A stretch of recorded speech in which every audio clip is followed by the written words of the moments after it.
One of the biggest questions we get asked in our community is how to find bookkeeping clients. Well, Joe and I sat down on the sofa and we spoke about the 3 stages you need to go through to find your clients.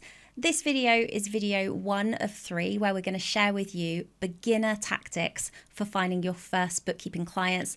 Don't forget to catch video 2 and video 3, which will take you through those advanced strategies and referral strategies as well. Welcome to the Bookkeepers podcast, sponsored by Xero. So, Joe, finding clients, it is a massive deal. I think we're seeing this, like posts about this in the Six Figure Bookkeepers Club every Daily. week. Yeah, daily. Yeah. It's all, like people saying, I've tried everything. I've put a message here. I've put a flyer here.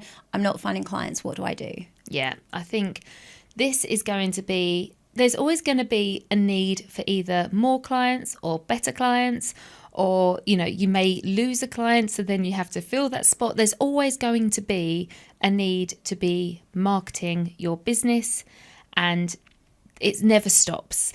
I think there is such a big deal. I think we had a post yesterday in the Bookkeepers Collective where somebody had got their first client, and there's so much celebration because we know that getting that first client is like the real key to believing in yourself and being able to get the next one. And sort of thinking, oh, okay, this is a thing. I can sell this. I can do this. And then you've sort of got validation that what you're doing works. 100%. Yeah, absolutely. And the people that come into our world and are looking for their first client they're coming to this with a load of baggage. Yeah. You know, they've got a story, they have a reason why they've left employment, or the reason why work wasn't working for them.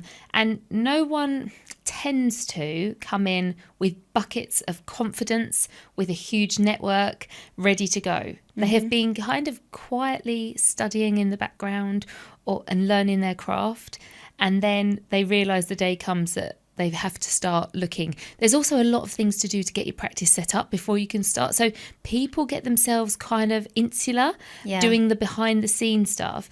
And then it's a big shock to the system when they have to get out there and start talking about it. And I think that there is an element of fear of bringing in that first client, because it's actually going to test out your whole process, like it validates your marketing efforts, that your sales process works, that you've got the pricing right, that you can onboard the client, your contracts are there, like all of those things that you've spent so long thinking, yeah, I've done it, it's right. Actually, now it's going to get tested, and you're sort of you feel like you're about to get some criticism if something doesn't work out. It's a very, very vulnerable place to be in, isn't it? Because you're new and all your systems are new, your practice is new. So this is difficult. How did you get your first client? So my husband is a creative.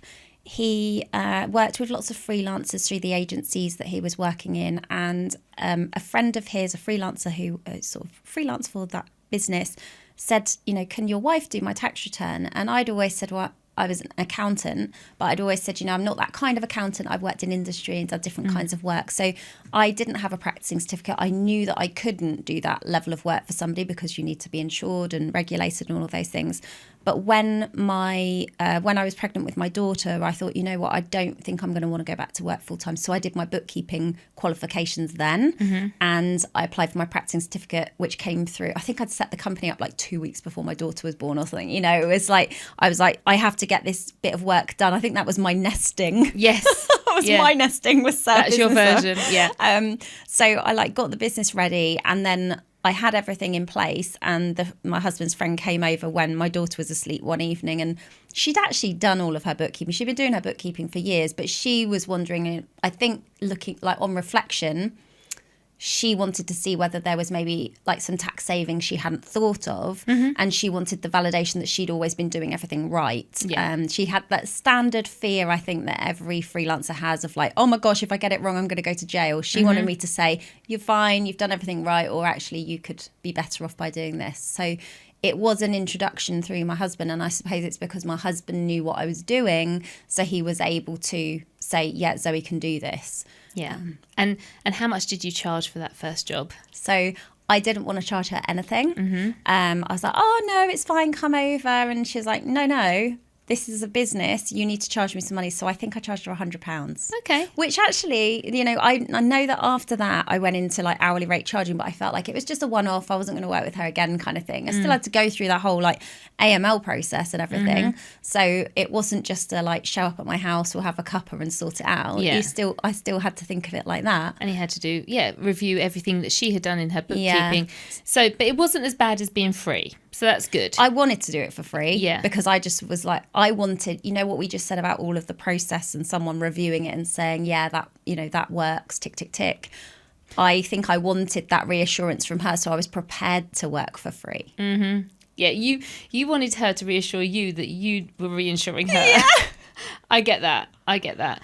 My first client was, I tended to work initially with other accountants and subcontracted. So I did a lot of that. And I didn't see that as really finding a client. That was just someone that I had a conversation with. Maybe I was employed and they were the accountant for that place. And we had a chat and then they offered me some work. So I ended up with 3 accountants over like a period of like 10, 12 years that I used to just do outsourcing for. Mm-hmm. But my first real client, who I had to raise an invoice for them on their own, was my next door neighbour. And I'd been speaking to his wife over the fence. So I think I was putting washing out and she was putting washing out and we had a good old chat and we had my son and her son were similar ages. And she said, oh, yeah, Saab really needs your help. He's got a VAT return to do. And I think I worked for him for years doing his VAT and I don't think I'd ever changed it. And I charged £50 a month. Right. And at one point his business was like multi-six figures, but I just charged £50 a month forever. Until one day I did actually, when I was running Joe Wood Virtual FD, I was like, we need to change your pricing, because everyone in my team was like, why is he only getting charged this? So, and then he decided to go elsewhere, but we're still friends. What was the, do you remember how much you quoted him when you repriced him? Oh, it was more like £300 a month. Okay. Yeah. It's interesting, isn't it, how we let these things sort of creep along. Yeah. Got to be really aware of that. And I know that pricing is a whole other conversation, and you know the viewers and listeners should go and have a look at our other videos about pricing. Mm-hmm. Okay, so we need to be able to find these first clients. We need to charge. I actually think that the pricing part of it is actually really linked to the branding and how you find those clients, because they need to have a level of belief in your expertise and qualifications to be prepared to make the decision to work with you. And part of that comes down to, are you going to price this properly? Thinking of the freelancer you worked with, by you saying, oh, don't worry, I'll do it for free, there might have been a whole conversation going on in her head, like, no, I want to pay you because I want you to be an expert. Yeah. Because I want this job done correctly. I remember I had this recently. A neighbour of ours has a brother-in-law who's a plumber, and he came and fitted a tap for us. And he went, oh, no, don't worry, it's fine. And I was like, no, I'm paying you. And he was like, no, it's fine. I was like, if I don't pay you now, I will never feel that I can call you again in the future. And I want to be able to do that. So I made him tell me how much it was. And I think we think we're doing people a favour, but we're actually not. Yeah. So, we need to be really aware of that. Pricing is definitely linked to your brand. If you think about brands like Rolex, Porsche and all that, you know that it's expensive because you're weighing up cost and price with excellence and quality. And if you're putting out your prices really cheap, people are going to assume that it's a cheap service and not so good. Totally, exactly that. So we need to be, I think that there are 2 elements of this sort of first stage of finding clients. There's the stage where we put things out into the world so people can see that we're expert and they can validate that they're making the right decision to choose to work with us. But there's also the part where we ask for something where we're almost like requesting those clients and making the conversations happen. So I feel like this first stage of finding your first clients is put things out that validate, but also you need to, because no one knows it's there to look for it, you need to start saying, hey, I'm here, come over and let's see how I can support you. And that starts with the people that are closest to you. Yeah. They need to know what you do and who you help, how you help them, because they will want to be your cheerleaders and go and talk to other people. But if you haven't given them the tools to be able to do so, they'll say something like, oh yeah, Jo, she does something like that. Oh, I don't know exactly. I can't remember exactly what it is. Yeah. And that is not a great pitch. So how do you help your friends and family pitch your services? Yeah, so you've got to make sure that they really understand it and they can repeat it over and over again. I was reading a book recently, and I think I've mentioned this before, the Story Brand book, Don Miller's book, and he talks about how you need to be able to express your service, what you do, to a child. And you need for the child to be able to repeat that, for your family members to repeat that. And he talks about if you work in an organisation and you've got a team, so he's talking to bigger businesses, he said it might do you good to take out like $1,000, he's in the States obviously, in $5 bills, and go around the office and just keep asking people, what do we do? What do we do? And if they explain it in the words that you want them to explain it in, that simple phrase that the child can remember, you give them $5. And he's like, it might cost you a bit, but it's going to be the cheapest marketing you've ever done, because everybody there is going to know exactly what the answer to that question is. And maybe we need to stop paying our kids. Here's £5 if you can say the words. Absolutely. I remember that in my first ever accountancy job, I did not know what the point of the place was. Mm-hmm. Tell me about that. Oh no, I knew that we did bank reconciliations, but didn't know why. Yeah. I didn't realise what the purpose of it was. No one explained to me about profit and tax. I just went in as an apprentice and sat and did bank reconciliation after bank reconciliation. Yeah. And I felt like it was just like a maths game of like getting this to the right point and balancing it off. And I had no idea what the bigger purpose of the business was for like about a year. Yeah. And I'm really embarrassed to say that, but there was no like, I don't think there wasn't Google.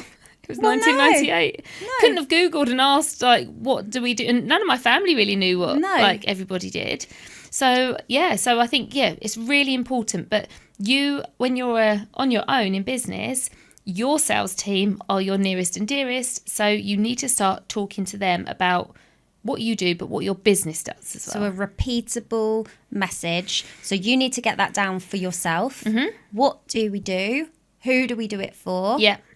Super simple, like easy layman's terms, Yeah. no jargon, what we do. And then make sure that can be repeated by everyone you come into contact with. Yeah. And then this message, once you've got this here, you're then going to start putting it out into like a place where other people can see. So, for example, your LinkedIn profile. Yeah. Social media is great. It's free. Mm-hmm.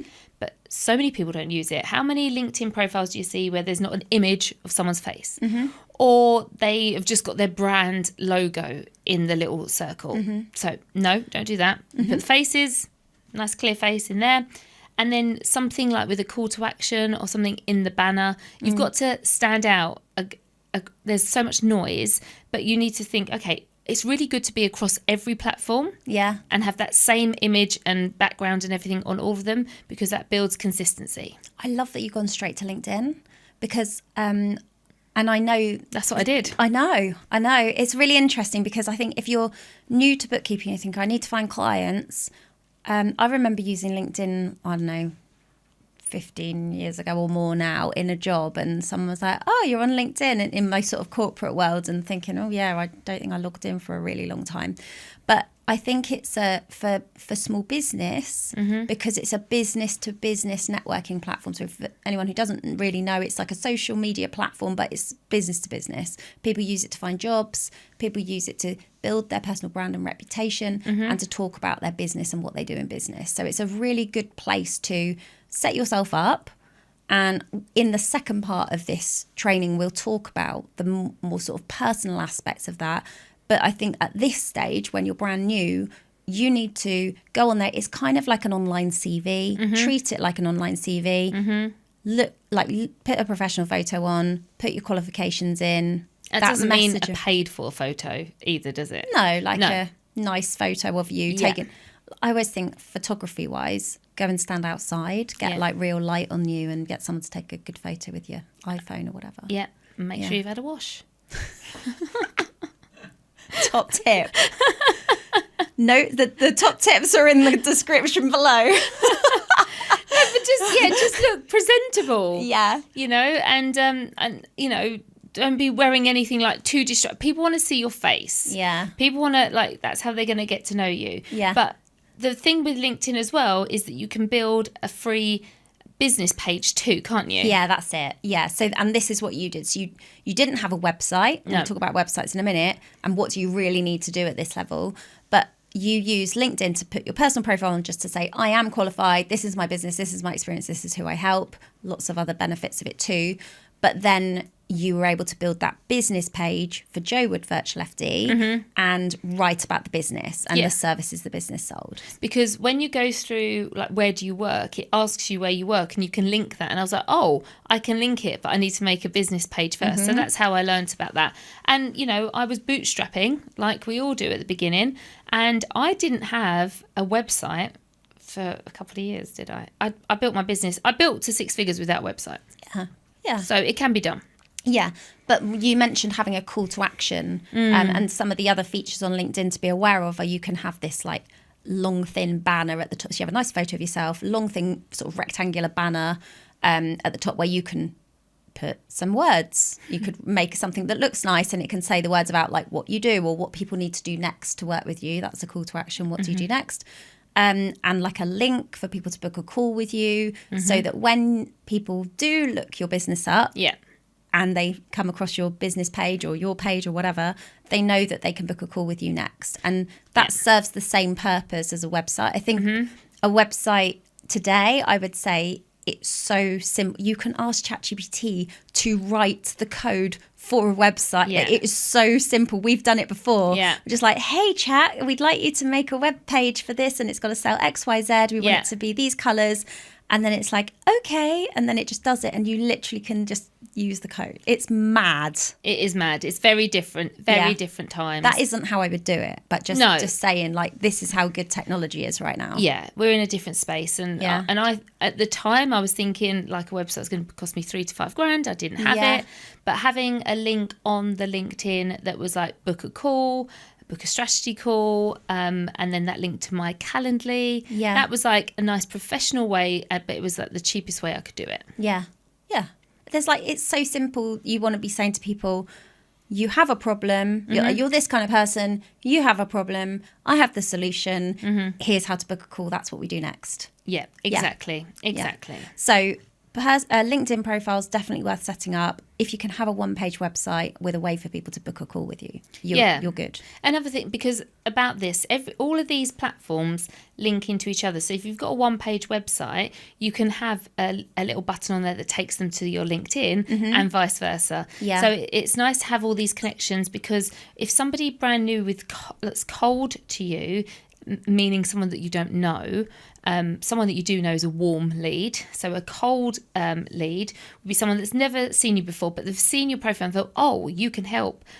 They will go down the rabbit hole and check you out to see, because of people being catfished or people being taken for fools on the internet. Yeah. We're not we're not in a trust society, are we? No. And especially when we're talking about finances. Yeah. They're going to want to see that that you're showing up in multiple places, but this doesn't have to cost money, but it does need to take a bit of time and effort and a bit of planning. LinkedIn's free. Website's going to cost you a few pound a month for a domain and maybe a few pound a month for it to be hosted. Yes. So there are lots of options. And you can get free Calendly for one event. Appointment. Yeah, so people can book in a call with that.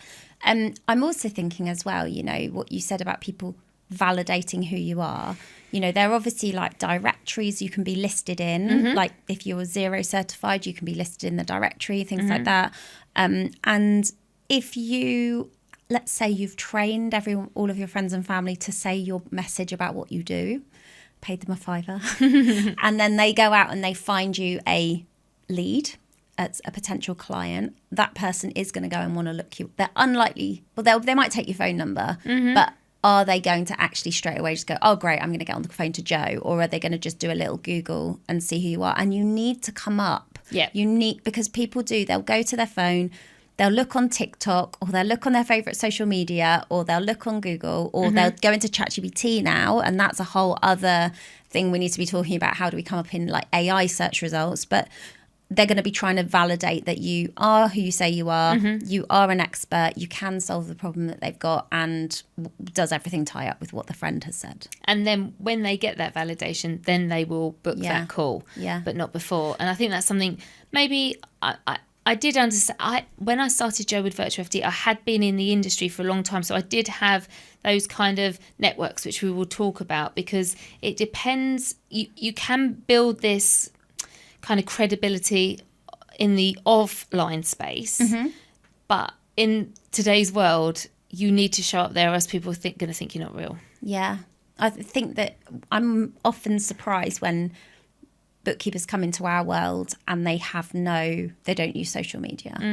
and they might have not needed to in the past, but I think we've got to a point now where you're expected to be online. I think that like today's society is going to be so much more focused on humans because of this whole trust. Like, I don't think that you can hide behind a logo. You have to have that as like the foundations. Like, this is the business is real, the business is professional, the business is going to look after you. But there's so many more layers we need to add on to that now as well. Yes. Okay, so we need to make sure our friends and family, everyone around us knows what we do. We then need to have a website, a LinkedIn, any other social media you're a fan of, to tie all of that up and validate you online. And then we need to start going to networking events. That's going to be the place where we, again, share that £5 note message with people locally with us. Is most likely to be your local network, and that's going to sort of start spreading the word in your local community about what you do. Yeah, and we've said this before, you're not going to these networking events to find clients. That is the biggest mistake people make. What you're doing is to build your network, build relationships, so that you are building your sales team, your virtual sales team. You're explaining what it is. You're practicing telling people what it is you do, how you help people, and you're repeating that message. And the more times you do that, the more people you meet, the more people you say this to, the easier it will roll off your tongue, and the easier it will be to start making these connections. So also you learn a lot. The other thing is, what you need to do is think about, how do I become the salesperson for the other people in the room? Because when you start doing that, then people start reciprocating and going, oh, thank you. And they start doing that for you. So, and that's the same, actually, something else on there on LinkedIn. Another good point. When I first started Joe with Virtual FD, I went through all of the female business coaches and leaders that I knew, and I gave them all recommendations on LinkedIn. Oh, nice. And then they reciprocated and gave me some recommendations. That's really interesting. We, my husband and I have got a really great friend, Paris Troy, who's a DJ. You know him because he sometimes compares our awards at the end of the year. And he is like this connector of people. He knows everybody. And whenever we go to his house, and they'll have a party every year or something, we'll go around there and you sit down with him and he asks you loads of questions. I didn't realise this for a few years, probably. Like, we'd meet up with him and we'd have a really great chat, like have a really good time together and everything. We'd come away and go, oh, that Paris, such a nice guy. And then we'd be like, oh yeah, I love Paris. Anyway, realise, like, this makes me sound really like shallow, realise at some point, God, I don't know anything about Paris. And what I realised is he's really good at asking questions and he always turns the conversation back to you. So he's like learning loads of stuff. He knows what everyone does, which would make him a brilliant person to connect people. And I mean, I know loads about Paris now, but, you know, I was like, why am I not asking these questions? It's because he's the person who's used to interviewing, because he's a DJ. Yeah. And then it made me really sort of think about how we can take the role in a networking situation. So in a situation when you're with someone that you don't know well and you want to build trust, if you become the person who asks questions and gives them the opportunity to open up and talk about themselves, because everyone's favourite topic is themselves, then you come across as an interesting person because you kept that conversation going and you asked lots of questions. So true, because when we think about networking, we just have this fear of everyone's going to, I've got to say all this, I've got to say all this, but actually it's not. And it's a bit like in sales calls as well. Really, what we need to do is get good at asking questions. There's that great book, isn't it? They Ask, You Answer. Yeah. It's all about questions. Yeah. So we need to get good at just being interested, but genuinely. Yeah. Don't fake it. Yeah. Genuinely, like, finding out about other people, and you will learn so much. And also you'll learn so much about how these people don't know exactly what it is that you do, or how you could help their business, or they have gaps in their business. I think there's like a misconception that we need to be going into a networking event and just talking about business. How's business? Tell me about your business. What are your problems in business? Like, I think that we are supposed to do that. Actually, it's like, oh, hi, how'd you do? I'm Zoe. You know, I have a bookkeeping practice. And what do you do? And then they'll tell you, and you're like, oh, so are you nearby? Where are you based? Where's your office? Oh my gosh, you got kids. Oh, where'd your kids go to school? Oh my gosh, how are they settling in after the summer holidays? Then you get to like build a like relationship, just like you would if you met a friend of a friend at a down the pub party. Yeah, that's all it is. And I think, yeah, we all have these fears about it, but really it is just about finding people, building relationships, making new friends. Oh, I love that. Yeah. Okay, so we need to make sure that we are attending meetups, so networking events, like maybe you've got a Chamber of Commerce meeting. I joined an accelerator where there were other business owners who were growing and might have needed my services, trying to be part of the groups where, when you think about your ideal client and who you want to work with, trying to be in the groups where they're likely to be. Yeah, absolutely. Yeah. Things that go wrong then at this stage. Let's talk about that, because I think that thinking we've got to sell to everybody is probably the biggest mistake. For finding your first clients, you're thinking, there's a mum in the playground. I know she runs a business. I better go and see if she needs a bookkeeper. I think, do you know what, over the years, I mean, I have done network marketing in the past, and that's what it was like. What's network marketing? So network marketing is where you sell a product or service that a massive company has, you know, owns, and you are becoming a distributor of it, but you want people in your team that are also distributing this. So you have to speak to everybody about it, and there's this massive fear, and it was horrible, and I think we all do this whenever we're selling anything.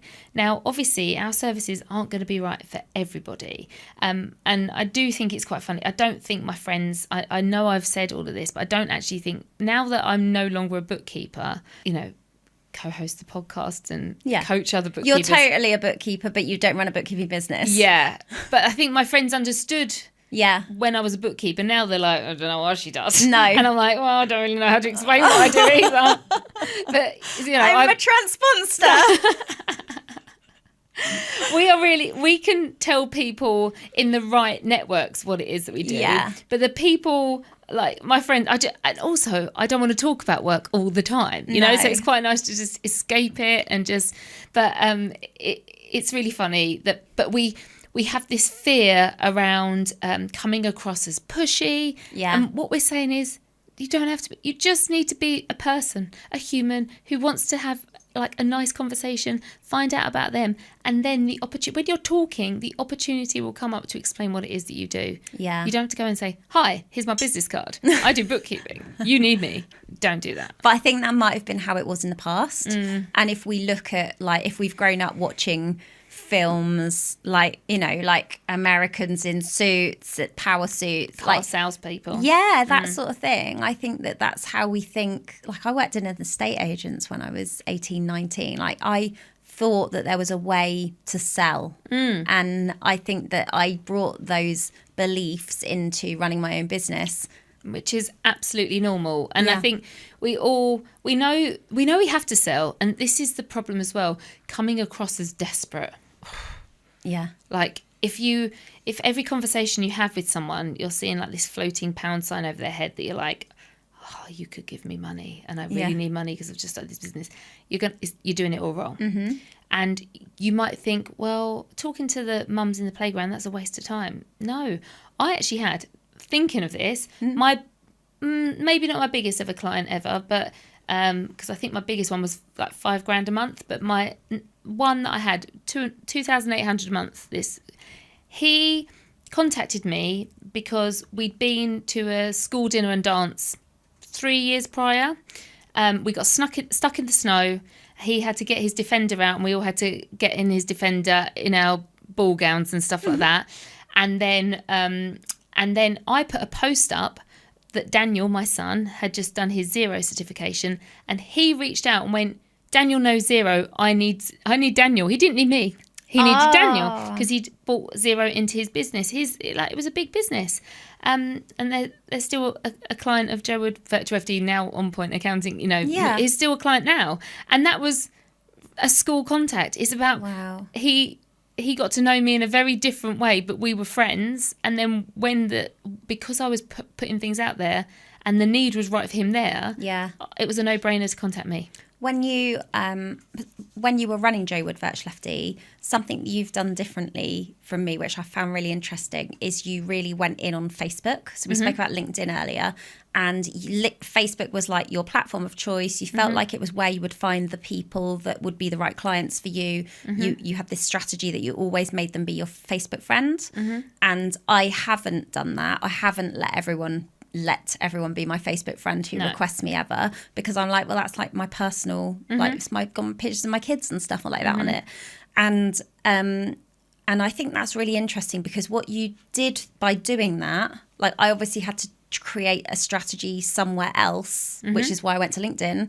Had to create a strategy somewhere else to be front of mind for the people I was bringing into my network. But what you were able to do was talk about everyday life stuff, stay front of mind with friends and people who like and comment on things you do, friends and family, but then also these sort of new acquaintances who you would always be reminding them, like always marketing to them. Absolutely. And whether that is marketing, talking about, I'm recording the podcast, or I'm speaking on stage, or whether it's like, here's my Yorkshire puddings from the weekend. It doesn't really matter, because they're getting to know me. And I think that one of the other mistakes that we see with bookkeepers in terms of finding the first client is that people will say, well, I told some people and I did a post. I've done it and I still haven't got any clients. And I think that is exactly it. That conversation with the guy, or going in this guy's Land Rover all those years before, it took that long for him to be ready. Yeah. Well, he didn't have a need. It wasn't that he didn't like me. There wasn't a need at the time. Yeah. So we have to kind of let go of the outcome and just consistently put stuff out there. Yeah. So that brings us to the end of this first section, in which we've been speaking about the sort of foundations. What we need to do is make sure that we're really clear on the message about what we sell, that's a really repeatable message for anyone in our family or friendship circle to repeat for us, and then take that message into the local networking groups and start to expand that network that we've got. We need to have a way for people to validate when they find us through those networks, because that's probably how they're going to get their first introduction to us, because we haven't got like a viral social media brand or anything that's going to bring them in. We're probably not paying for advertising, those kind of things. It's going to be a mention that's the starting point. But we need to have a way for people to validate that we are who we say we are an expert, they can trust us, they're making the right decision. And we do that with sort of foundational business branding, maybe a one-page website, a LinkedIn profile, a way for people to book a call and take that first step with us. Love that. Let's move. Thank you for watching. So that was level 1. That was your beginner strategies for finding your first bookkeeping clients.